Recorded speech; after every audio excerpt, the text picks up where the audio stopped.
Hai mambang, keluarlah kau.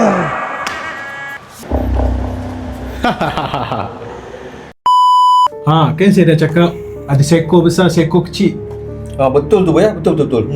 Alah kau, tak boleh pakai lah. Haji lah ni rekomenkan dia. Mana saya tahu? Dah. Saya ada kenal seorang ni.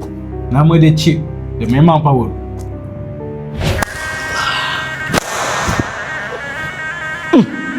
Benda macam ni kau nak settle. Lemah. Meh, aku settlekan. Kalau tak cukup ilmu di dada, jangan tiru aksi ini.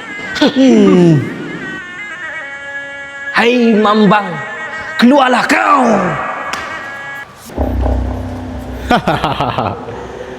Kau nak lawan aku?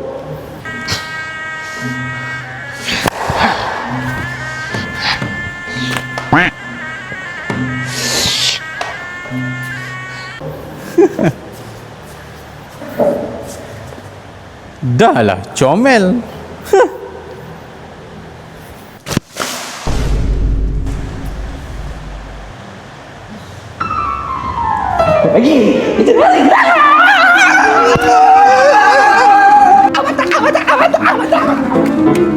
Beginilah keadaan bangunan Masjid Kampung Nahoda yang seram dan suram.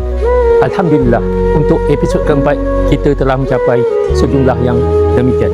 Jadi kami masih memerlukan infak dari tuan-tuan dan puan-puan untuk pembinaan fasa yang terakhir sebanyak 680,000. Ayuh, kita sama-sama infak dan wakaf.